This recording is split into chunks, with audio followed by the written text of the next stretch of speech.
Hello दोस्तों, कैसे हो आप लोग। मेरा नाम है दीपक और मैं स्वागत करता हूँ इस यूट्यूब चैनल सिविल एनालिसिस में, जिसमें आज हम बात करेंगे 8 अगस्त 2023 के द हिंदू न्यूज़पेपर एनालिसिस की। देख लेते हैं कौन कौन सी आर्टिकल आज के लिए इंपॉर्टेंट है। सबसे पहला आर्टिकल की अगर बात करें तो Supreme Court appointed all women panel to oversees relief in Manipur. जो मणिपुर में जिस तरह की वायलेंस हो रही है उसको देखते हुए सुप्रीम कोर्ट ने जो पैनल बनाया है उसमें सभी मेंबर क्या होंगे, वुमेन होंगे। इस तरह की अपॉइंटमेंट जो है वो सुप्रीम कोर्ट ने की है।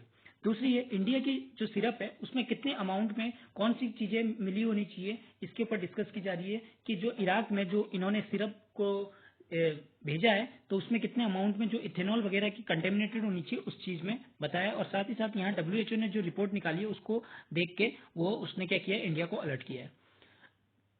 अगला है एक्सरसाइज मालाबार, जो अगस्त 11 से स्टार्ट होने वाली है और कहीं ना कहीं इसको अभी जो शुरुआत है वो ऑस्ट्रेलिया कर रहा है, तो इसके बारे में डिटेल में पढ़ लेंगे। Thousand of US sailor marine reach Red Sea after Iran tension. देखिए ईरान की टेंशन की वजह से क्या हुआ, ईरान ने कुछ प्रॉब्लम कर दिया। उस प्रॉब्लम के बारे में आगे हम पढ़ेंगे क्या है प्रॉब्लम। उसके वजह से यूएस ने क्या किया, अपने हजारों क्या किए सेलर्स और मरीन्स को वहां पे रेड सी के पास भेजा है। ठीक है, इसको देख लेंगे। वेदशाली जो कॉस्ट रेज हो गई है कितनी परसेंट, 20%, 28% क्रिस्टली की रिपोर्ट कह रही है, तो इसके बारे में भी थोड़ी जानकारी ले लेंगे। UAE set die ether on 2 billion Indian food park proposal. जो इंडिया के फूड पार्क में जो यूएई ने कहा था कि हम I2U2 के अंडर में इसको $2 बिलियन को प्रपोजल करेंगे, तो उसको कहीं ना कहीं दिया है, तो उसके बारे में यहाँ पे डिस्कस कर ली जाएगी। चलिए स्टार्ट करते हैं। सबसे पहला, Supreme Court appoint all women panel to oversee the relief Manipur. देखिए यहाँ वुमेन का पार्टिसिपेशन होना क्यों जरूरी है, क्योंकि बहुत सारी जो वायलेंस है वो रिलेटेड है किससे, वुमेन से। तो वुमेन का पार्टिसिपेशन कहीं जरूरी है। दूसरी चीज, यहाँ वुमेन एम्पावरमेंट को भी शो कराती है कि इस तरह की जो घटनाएं हैं हम वुमेन के हाथ में रख दे तो ज्यादा बेटर होगा। वो अच्छी तरह से इस ग्राउंड लेवल पे क्या कर सकती है, इन चीजों को समझ सकती है।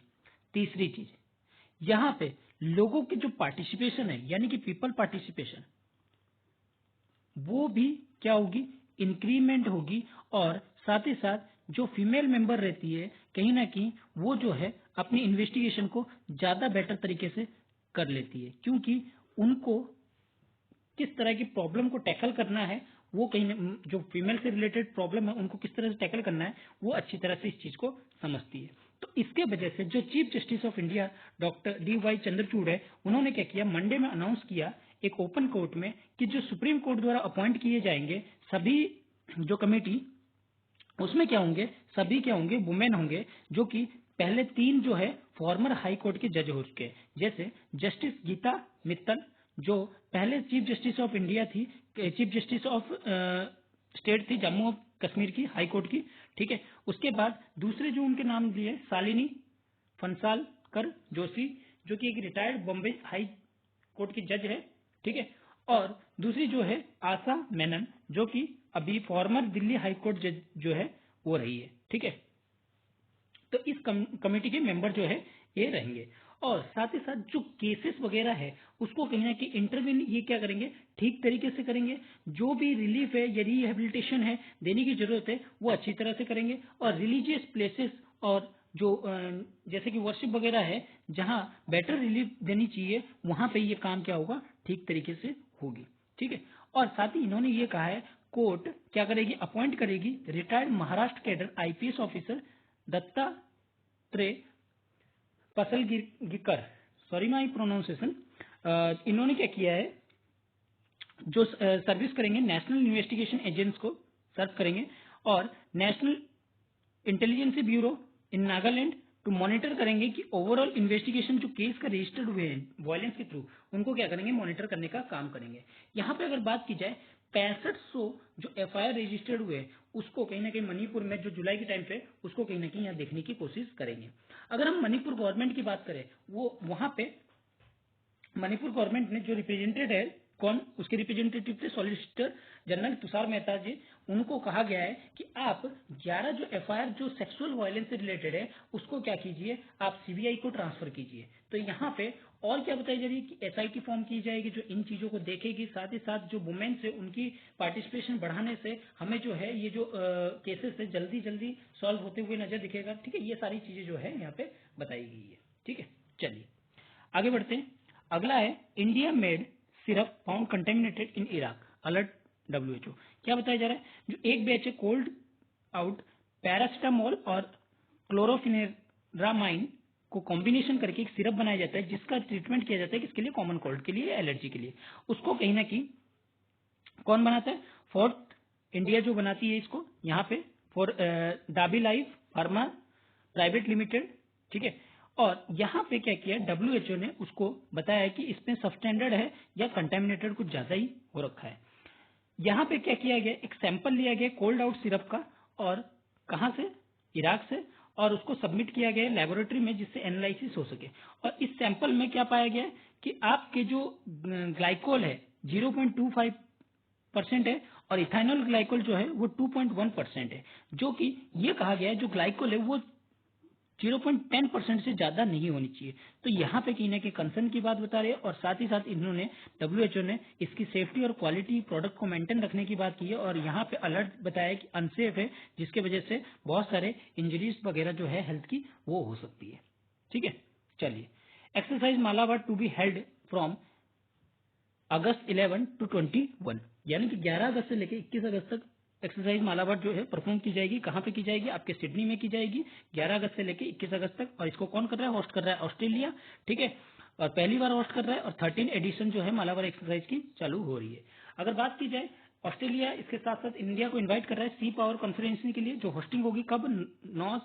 7 नवंबर से लेकर 9 नवंबर के बीच में। और इंडिया ने भी कहीं ना कहीं यहाँ पे बताया कि हम इसको अटेंड करेंगे, ठीक है। और ईस्ट ऑस्ट्रेलिया एक्सरसाइज वगैरह जो एरिया है उसको कहीं ना कहीं spread over couple of 100 miles तक बढ़ाया जाएगा सिडनी में, और साथ ही साथ हार्बर और सी फेस को भी क्या किया जाएगा? इंक्रीज किया जाएगा। और इसके साथ साथ ऑस इंडेक्स भी जो है वो कंडक्ट किया जाएगा, जिसके थ्रू इंडिया ऑस्ट्रेलिया की बायलैटरल नेवल एक्सरसाइज जो है वो की जाती है। तो इसको कहीं ना कहीं इंडिया को किस तरह से आगे अपनी रिलेशन को स्टेब्लिश करते हैं वो देखने वाली बात होगी। चलिए आगे बढ़ते हैं। क्या बताया जा रहा है? यूएस ने क्या किया है, हजारों अपने सेलर्स और मरीन्स को कहां पे भेजा है? रेड सी पे। कब? जब ईरान ने कुछ प्रॉब्लम कर दी। क्या बताया जा रहा है?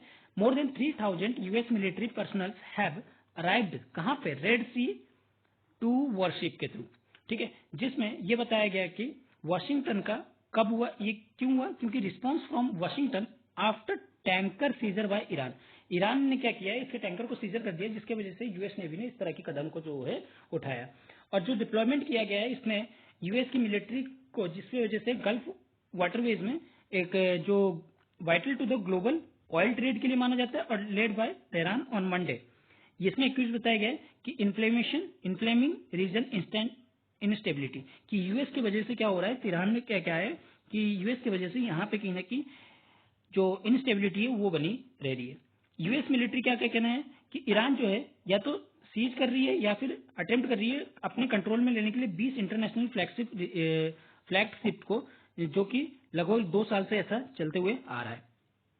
यूएस सेलर और मराइन जो है वो कहीं ना कहीं रेड सी में एंटर किए संडे में, और फिर उसको ट्रांजिट किया गया थ्रू स्विच कैनल थ्रू, और प्री अनाउंस डिप्लॉयमेंट किया गया। और यूएस की जो नेवी है वो फिफ्थ फ्लीट की इसने इस तरह की जो स्टेटमेंट है वो बताई, ठीक है। अगर हम बात करें वो किसके थ्रू आए थे, यूएस बताना, ठीक है, और यूएस कार्टर हाल, ये 2 वर्शिप थे जिसमें इनको जो है ट्रांसफर किया गया। जो डिप्लॉयमेंट है वो कहीं ना कहीं डिटर करेगी डिस्टेबिलिटी एक्टिविटी को और डी एस्केलेट रीजन टेंशन को, जिससे कि जो ईरान का हैरेसमेंट है या सीजर है वो उसको कहीं ना कहीं रोक सकती है, ठीक है। ये सारी चीजें जो है यहाँ पे बताया जा रहा है। चलिए आगे बढ़ते हैं। वेज थाली cost rose 28% in July.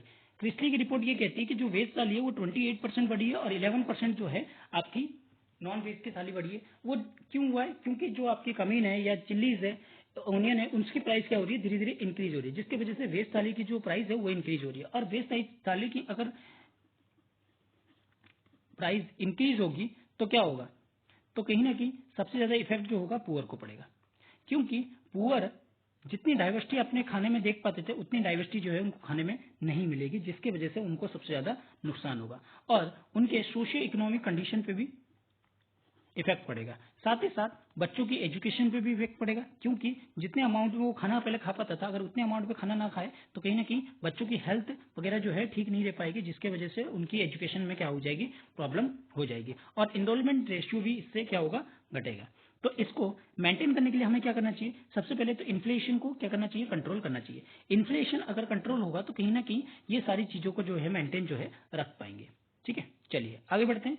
UAE said die ether on 2 billion India food park proposal. क्या बताया जा रहा है? जो यूएई है उसने कहीं ना कहीं प्रॉमिस किया था कि $2 बिलियन जो है इन्वेस्टमेंट करेगा फूड पार्क में, जो कि I2U2 के समिट के दौरान जुलाई 2022 में बताया गया था।